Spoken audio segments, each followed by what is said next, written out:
Welcome to The Productive Life. I'm so excited for today's episode because we are talking all about the 5 mistakes that most online business owners are making when it comes to hiring their first or next team member. Welcome to the Productive Life podcast hosted by me, Megan Minns. This is the podcast for entrepreneurs who want to be more productive in their business and their personal life.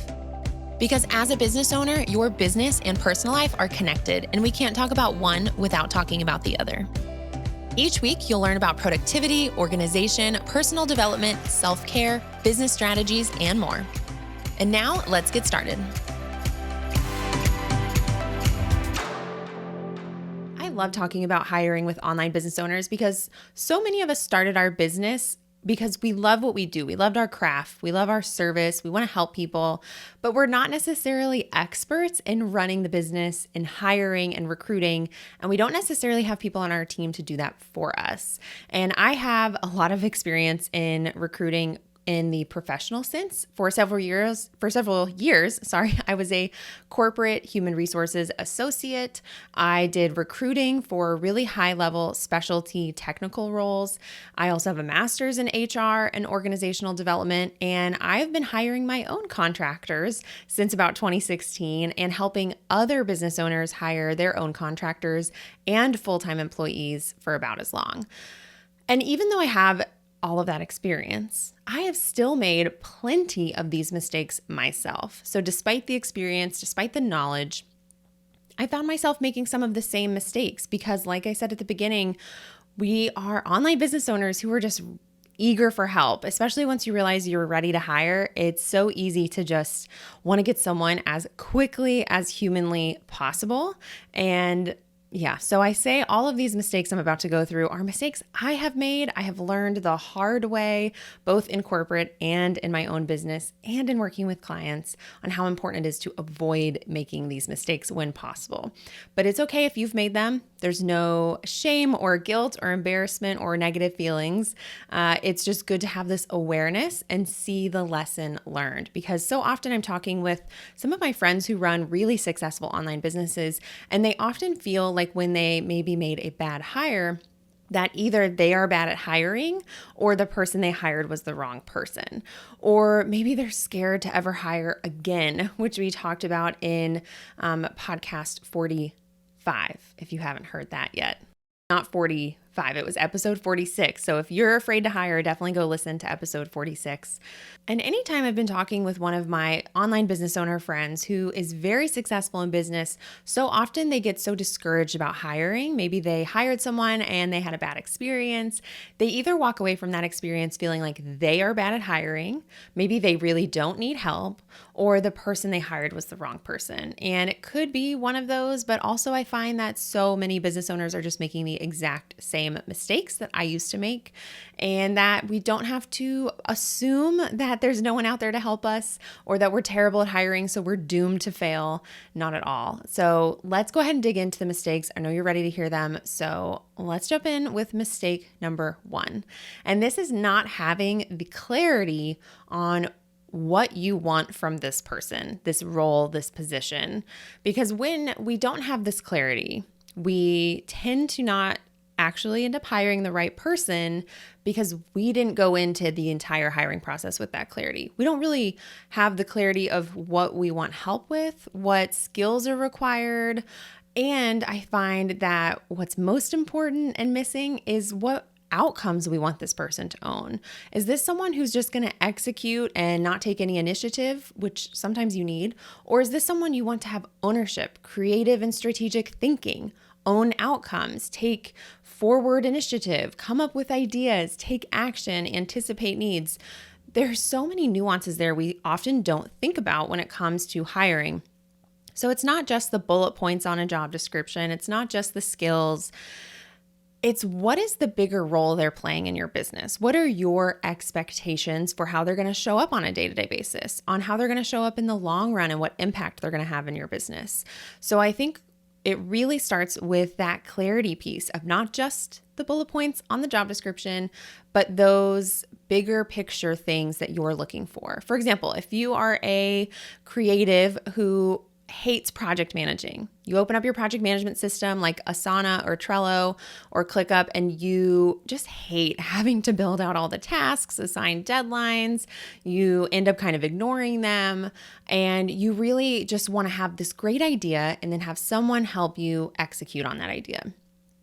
That's a thing you want to know before you start interviewing potential candidates, because you want to be able to tell this person, this is how I work. I love having the idea. I'm so inspired. I have all the clarity on what I want, but I need someone to have that conversation with me and then build it out in our project management system and see where there are gaps. Understand how long things take. Work with me to get from idea to execution. And if you don't go into that level of detail before you start talking to people, you're not going to be able to ask the right questions in the interview, and you're not going to end up with the person who can do those things unless you just get lucky, which can totally happen. But I think it's really important to have that clarity up front. Step one of the entire process is gaining that clarity, really thinking through not just what is this person doing, but how do I want to work with them? What do I need help with? What would really make my life easier? And taking that into the rest of the hiring process. The second mistake a lot of business owners are making is actually focusing too much on skills. Now, I'm not saying skills are unimportant, but skills can be taught. If someone is tech savvy, a problem solver, takes initiative, and likes learning new things, you could potentially have them on your team, empower them to learn what you need them to learn, and then they'll have that skill, even if maybe they haven't done it before. Or maybe they've done something similar. So if you use Squarespace and they have used WordPress, is it likely that they could learn how to use Squarespace? Probably. You'll want to ask. But I think it's a mistake to focus exclusively on skills and not on the intangibles of what someone's approaches to work. Like, do they like to learn new things? Do they like learning systems? Do they like problem solving? Do they like the nitty-gritty details? Or are they not suited for that type of work? Additionally, you want to think about working with them. When you're talking to them, are you enjoying the interaction? Do you feel like they are representing your company well? Depending on the role, this level of importance will change. So if it's someone who's customer or client facing, their entire demeanor and presence is very important because it's going to reflect on you and your company. If there's someone who's maybe technical behind the scenes, then interpersonal skills is up to you. But I still think it's important to feel like you get along with this person, especially if who you are hiring is someone you want to brainstorm with and collaborate with. You really want to make sure you feel like you're being heard and they're listening and they're contributing and you enjoy the entire dynamic. So don't focus exclusively on skills because skills can be taught. The third mistake I see a lot of online business owners making is not having an application. I have definitely done this myself. Like I said at the beginning, I have done all of these myself. So I understand the desire to get someone hired as quickly as possible, and having an application feels like it slows the process down. What questions do I ask? How long does it take to get good applicants, reviewing them, managing that whole process? But you really do need an application. Not only does it help you actually manage the number of candidates and track your ideal applicants and your potential new teammate, it also allows you to get information that's really important up front and save yourself the time of interviewing people you could have filtered out just based on the application alone. So I want you to resist the temptation to just move at lightning speed and skip the application, because it's going to inform the candidate a lot about you. It's going to make sure they actually are interested in working with you, and it's going to make sure you have enough information at the very beginning to eliminate some of the people that are just not a good fit for your business. You'll be shocked at how certain people answer questions on an application. Even if it's a pretty short and sweet one, you will pretty quickly see what are someone's rates. Is that in my budget? How does someone approach this question? Are they answering it in a lot of detail? Do I like their written communication skills? Do those written skills match what I need from this role? Do I feel like they are meeting what I need? Remember not just the skills, but the actual way they approach something. Is that the level of work or outcome or results that you want from your future team member? And then again, like I said, those practical things like budget, availability, those things are really important. And instead of getting on a phone call to find that out, you can find out really quickly in an application. So applications are critical. The fourth mistake a lot of online business owners make is hiring the first person you talk to. I used to do this all the time, especially back in the day, like in 2016.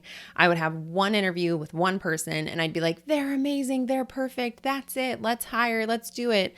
And then sure enough, a few months later or sooner, I would start to see some of the gaps where I didn't communicate well enough. I actually needed this and I either didn't have the clarity, I didn't communicate that expectation, or I focus too much on the skills. It all kind of relates, but I really would often hire the first person I talk to. And you don't want to do that because even if you do hire the first person you talk to, by interviewing at least a total of 3 people on like a video Zoom call, you will feel so much more confident moving forward with whatever decision you make. I've always been so surprised by how much of a difference it makes to interview multiple people because you might have 3 incredible candidates and maybe candidate 1 is still a great person and a great potential team member, but by interviewing candidates 2 and 3, you realize 3 really has that special attribute that you're looking for. So don't hire the first person you talk to. I really recommend you have at least 3 interviews, ideally a Zoom call or in person, depending on what you're looking for, so that you can really see who is the best fit for you. You can communicate those expectations, answer their questions, and feel really confident moving forward. Mistake number 5 is not doing a test project. Now, again, I'm guilty of this too. I have absolutely been like, I need help yesterday. They're great. They're good on the interview. Like done and done. Let's get them on. And I almost always regret it because test projects are so eye-opening. I would say arguably more eye-opening than any kind of video interview you could ever do. Because when you give someone a test project, it's going to filter out the people who aren't serious about working with you, which is great. It's going to save everyone time. And you're going to actually see what kind of work they're capable of. So for example, when you're hiring a virtual assistant, if one of the things they're going to be doing is answering your emails and managing all the emails that come into your inbox, it's a great time to do a test project and give them a couple of different actual real scenarios of emails they might receive and how they would approach answering them. So again, if it's a virtual assistant who's going to be answering emails, is this person going to be responding to refund requests? So could you find an email you've actually gotten of a refund request, censor out, of course, people's names and details like that, but the actual wording that person used to request a refund, like give them that and ask them to respond to it. And I like to do this in a few different ways. So don't just do one type of email, maybe do 3 types of email. So a refund request is a great example.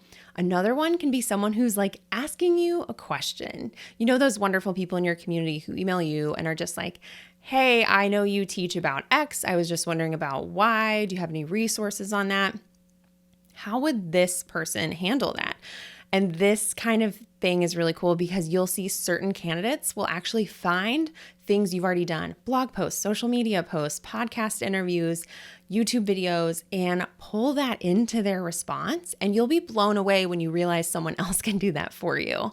And even if they don't have all the information, you just encourage them to do the best with what they can. So that's really interesting to see that. And if this person is maybe booking travel for you, you could also give them that scenario with your preferences and ask them to find flights. I know that right now, as I'm recording this, we're not all necessarily traveling like we used to, but that's not going to last forever. So maybe you tell them, okay, if I want to go from Houston to Boston on this date, pick a date, and you really want to fly, you don't want any stops, you want a nonstop, you want to be an economy plus, you want to fly out in the morning, whatever. Give any of these parameters you typically are looking for and ask them to find flights or find hotels or client gifts or dinner reservations, anything and everything this person would be doing, how can you see a few different ways that they would handle the actual job? How would they answer that email? How would they book that trip?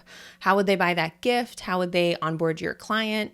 It really depends on the role. So again, we want to have clarity on what they're actually doing. But when you have that clarity, you can design a test project that is going to really show you your standout candidates and who is going to just be able to jump right into your business without any additional training and where they're going to be.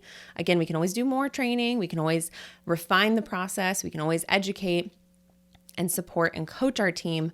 But where are they starting out and how does that compare to what you're looking for? So absolutely think that when you're hiring, test projects are critical and very, very educational and exciting. Like you'll be so excited when you get a test project back that blows you away. It's the best feeling in the world. So again, just to recap, the 5 mistakes that you should avoid when you're hiring your next or first team member is not having the clarity you need on what you actually want from this position and this person. Mistake number 2 is focusing too much on skills. Mistake 3 is not having an application. Mistake 4 is hiring the first person you talk to. And mistake 5 is not doing a test project. And, if you've done these before, like I said at the beginning, that's okay. We don't need to feel any weird negative feelings about that. You may have gone and made some of these mistakes and still ended up with a team member that's worked out for you. And that is amazing. I've just found that when you're making these mistakes, it gets a little harder to find that long-term fit that can grow with your company, grow with your team on the long run. So if this was interesting to you and you're looking for more support with hiring and you want to actually learn my exact hiring process this Thursday. So if you're listening to this when this episode comes live or goes live this Thursday, April 30th, 2020 at 2 p.m. Eastern, I am teaching a live workshop all about the hiring process, how to create your organizational chart, identify outcomes and key performance indicators for each team member, how to create job descriptions, the entire 5-step hiring process, all of it. We're going really nitty-gritty. You will learn my entire hiring process by attending this workshop. And there are a limited number of seats available. Only 30 are available at the time of this recording. So go to meganmins.com/workshop to learn more about this workshop that I'm hosting this Thursday. And hopefully you'll still be able to save a seat if they haven't sold out. So I would love to see you there live on Thursday to learn more about hiring. And I also just want you to know, in case maybe you're not at the point where you're ready to hire, I do still have 2 other really good resources for you.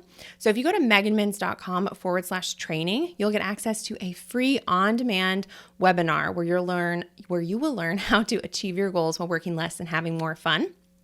And if you are interested in high-level group coaching, you want weekly coaching calls with me, you want access to an incredible curated group of online course creators and coaches, and you want feedback on how to not only step into the role of CEO, build your team, grow your company, and have a personal life you love, then go to meganmins.com/apply to learn more about my group coaching program and get on the wait list. Or if the application is open, you can go ahead and apply right now.